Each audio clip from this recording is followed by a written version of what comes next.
Hoy quería comentar las diferencias que hay entre las políticas de promoción del conocimiento de una lengua y las políticas de promoción del uso de una lengua. Algo que muchas veces se confunde y es una confusión que me parece bastante peligrosa. Lo vamos a ver en relación al tema de Cataluña.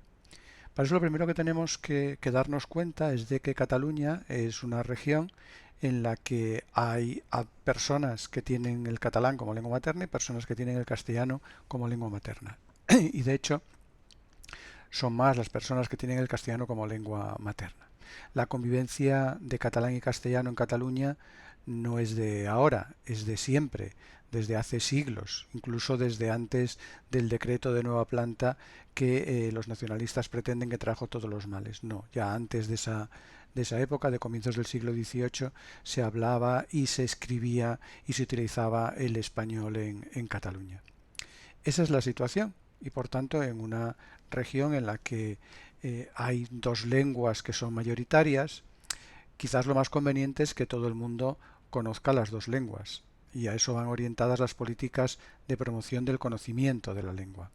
Y ahí se ha tenido un éxito grande porque podemos ver que la inmensa mayoría de los catalanes conocen, manejan el catalán y el castellano. Son dos lenguas que han aprendido en la escuela, que han aprendido en el uso social y que por tanto pueden manejar.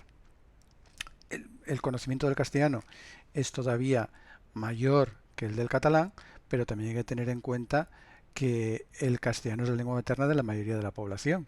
Es decir, son más los castellanohablantes que han tenido que aprender como segunda lengua el catalán que el número en términos absolutos de catalanohablantes que han tenido que aprender como segunda lengua el castellano. De hecho, en el caso del catalán, son más las personas que conocen el catalán y que lo tienen como segunda lengua que las personas que lo tienen como lengua materna, lo cual no es normal. Pasa en algunos idiomas, con el inglés, con el francés, pero no pasa con el español, por ejemplo, y lo normal es que la mayoría de los hablantes de una lengua sean hablantes nativos. Repito, no es el caso del catalán, precisamente porque todas las personas que residen en Cataluña, todos los catalanes, bueno, todos, prácticamente todos conocen el catalán a distintos niveles.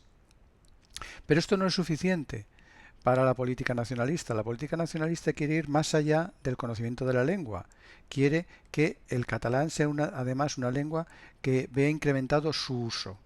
Claro, incrementar el uso del catalán supone que disminuye el uso de la otra lengua de los catalanes, el español. Nadie habla o escribe más por tener dos lenguas que por tener una. Lo que escriba o hable de más en una lengua, pues lo escribirá o hablará de menos en otra lengua. Es decir, las políticas de promoción del uso en realidad son políticas que van orientadas a que disminuya el uso de las otras lenguas que utilizan los catalanes y muy específicamente de el castellano, que es la lengua mayoritaria de la población.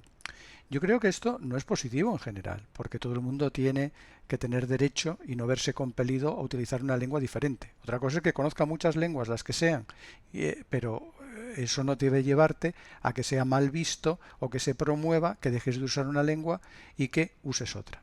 Y sobre todo, esto es negativo cuando pasa en el ámbito familiar, cuando los nacionalistas se congratulan de que los padres no hablen en su lengua materna, no hablen en su propia lengua a sus hijos, sino que se pasen al catalán.